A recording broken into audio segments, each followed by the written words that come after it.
Seja muito bem-vindo, seja muito bem-vinda a essa nova série de vídeos aqui no meu canal, Salvo por um Anjo. Durante milênios, temos visto relatos dos mais variados sobre os anjos da guarda. Um assunto que fascina pelo menos um entre cada 3 pessoas no mundo. E você? O que você acha sobre esse tema? Nesse programa, vamos abordar as formas em que esses seres enigmáticos aparecem na vida das pessoas. Notamos que eles assumem formas diferentes de acordo com a necessidade. Muitos relatos falam que eles podem aparecer em forma de animais ou até mesmo de um mendigo na rua. Seja qual for a real forma ou origem, provavelmente há diferentes níveis de anjos. O fato é que em toda a história da humanidade, nos mais diferentes credos, religiões e culturas, lá estão eles. Portanto, prepare-se para essa nossa jornada e que ela possa nos conduzir para as mais nobres vibrações angelicais. Nesse nosso primeiro programa, eu quero trazer aqui o relato de um amigo, Walter. Ele permitiu que eu fizesse esse relato. Eu já cheguei até a comentar em alguns vídeos meus aqui mesmo do canal, porém nessa sessão especificamente sobre Salvo por um Anjo, vou repetir este relato que emocionou muitas pessoas quando eu contei nos vídeos passados. Então vamos lá. O Walter, esse meu amigo, há cerca de 15, 20 anos atrás, empresário, ele tinha uma frota de ônibus escolar. Ele e mais um sócio faziam o transporte das crianças. Estava muito bem de vida e crescendo mês após mês. Até mesmo ao ponto de tendo que comprar mais carros, mais vans. Dinheiro não era problema para ele. Porém, em um determinado momento da sua vida, ele se viu recebendo cobranças, dívidas que ele não fez. Walter tinha um sócio. E aí que estava o grande problema. Esse sócio acumulou um número tão grande de dívidas porque a empresa estava no nome do Walter, mas o sócio tinha livre acesso nas compras e nos investimentos. Sendo assim, um dia ele se deparou com uma quantidade quase que infinita de débitos e que o sócio simplesmente desapareceu, deixando para ele todas as dívidas. Para você ter uma ideia, o Walter ele teve que vender toda a sua frota de vans, perdeu a casa, perdeu os carros. Ele só não perdeu um carrinho mais simples que estava no nome da esposa. Cansado de receber cobrança dia após dia na sua casa e já não saber mais o que fazer, desesperado, ele se mudou para uma cidade vizinha para tentar ficar um pouco mais distante até ver o que ele conseguiria. Pediu ajuda para os familiares, inclusive para pessoas abastadas de sua família, porém a ajuda foi negada. Em conversa com o dono da casa em que ele havia acabado de mudar, uma casa bem simples, onde ele estava praticamente fugindo sem deixar contato para ninguém, para ver se conseguia superar um pouco em relação às dívidas e pensar no que fazer, o dono da casa disse para ele: olha, eu te conheço, eu sei que você não é uma má pessoa, eu tenho uma casa no litoral, eu vou emprestar para você a chave, vá até lá, passe uns dias lá, descanse, para ver o que acontece, quem sabe você tem uma ideia e aí você consegue recompor a sua vida. Imagina você, uma pessoa, um empresário de sucesso, ganhando bem, conhecido na cidade inteira, começar a ser perseguido por causa de dívidas e ainda mais sendo gerada, não por ele, mas pelo sócio. Nesse, entre aspas, passeio em que foi oferecido a casa no litoral, num dia à noite ele teve um sonho. Um sonho muito nítido, um sonho muito forte, dizendo para ele: compre um trenzinho. Com todo o conhecimento que você tem, com todas as pessoas que você conhece, você vai conseguir recompor a sua vida. Ele acordou no meio da noite com esse sonho, olhou para a esposa que estava dormindo e falou para ela: eu tenho que comprar um trenzinho. Ela simplesmente virou para ele e falou: você está louco? Nós não temos dinheiro nem para comprar comida, quanto mais comprar um trem. Mas aquele sonho foi tão forte para ele, aquele sonho foi tão significativo, que ele não conseguiu dormir direito a partir daquela noite.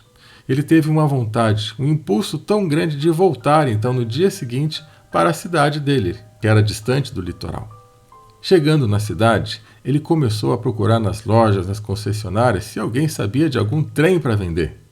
E, obviamente, ninguém sabia de absolutamente nada, porque um trenzinho naquela época era algo bastante difícil de encontrar. De repente, passando na rua, ele vê um trem. Mais que apressadamente, ele corre para perguntar para o dono do trem se o trem estava à venda. Era uma mulher. Ele perguntou direto: quer vender o trem? Ela disse: sim, eu vendo. Combinaram o preço. Obviamente, sem dinheiro para pagar, o que ele disse? Olha, eu te dou de entrada esse carro aqui 1.0 e dentro de 30 dias eu te dou o restante. Você topa? A mulher simplesmente disse: topo. Nunca se viram antes. Não se conheciam. Ela não era da cidade. Ela estava passando na cidade porque ela estava indo trabalhar com um trem numa outra cidade. Então ela disse: eu vou só fazer o trabalho que eu tenho para fazer, que já está no contrato. Na volta eu deixo o trem com você e aí a gente acerta. Feito o trato, ela retornou, levou o carro 1.0 da esposa e assim o Walter assinou uma promissória para daqui a 30 dias pagar o restante. Ninguém acreditou quando ele chegou com um trem. A esposa novamente ficou desesperada. Como assim? O que é isso? E ele começou novamente a perguntar para todas as pessoas: será que realmente ninguém pode me fazer empréstimo? Eu vou voltar a trabalhar e pago.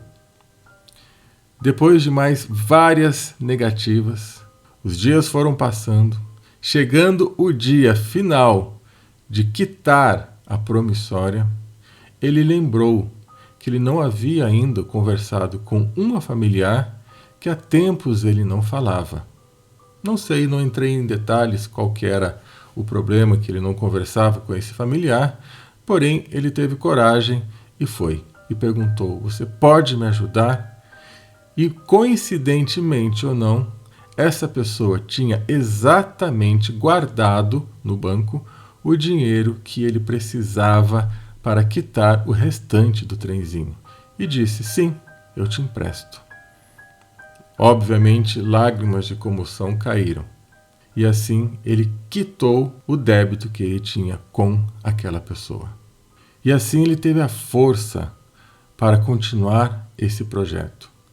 Equipou o trenzinho de tudo que fosse necessário e levou ao conhecimento das escolas e dos empresários que ele já tinha contato, divulgando um novo serviço para as crianças, um novo atrativo que a cidade jamais tinha visto antes. Os empresários gostaram, as escolas gostaram, e assim ele começou a fazer passeios com os alunos das escolas, levando para atividades culturais. Ele relata que no dia a dia, ainda sem dinheiro, pois estava totalmente endividado, o que ele fez?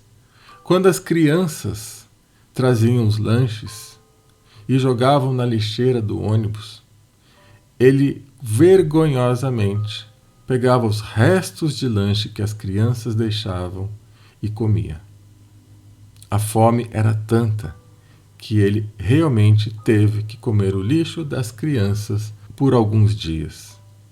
Mas vendo então o seu projeto dando certo, começando a entrar dinheiro, os pais pagando os passeios, dentro de poucos meses, ele disse que não estava acreditando na quantidade de dinheiro que ele estava fazendo por dia, porque ele estava já recebendo chamados de todas as escolas e empresas para fazer esses passeios culturais e também um novo condomínio que abriu na cidade com a temática ecológica, o trenzinho era o ponto de apoio entre as crianças, os jovens e os novos projetos. E assim, baseado num sonho, no qual ele identificou que aquele foi realmente o seu anjo da guarda, porque ele sentiu essa presença de forma muito forte, explícita e sem dúvida no coração, ele fez aquilo que todos achavam que era uma loucura. Mas ele seguiu essa voz e conseguiu ajustar novamente a sua família e viver muito bem. Então, mais uma vez, eu quero agradecer o Walter por permitir fazer esse relato e trago aqui uma reflexão para nós. O quanto nós confiamos, o quanto nós ouvimos, o quanto nós acreditamos nessa voz interior. Será que esses momentos profundos de crise, momentos fortes, não seriam a nossa provação? E se você gostou desse relato, peço para que você divulgue para que mais pessoas possam se emocionar também com ele. E se você já teve alguma experiência significativa com anjos da guarda, com mentores, com guias espirituais, não importa o nome, não importa a forma. E se quiser contar para nós, quem sabe o próximo vídeo pode ser o seu. Muito obrigado, até o próximo vídeo.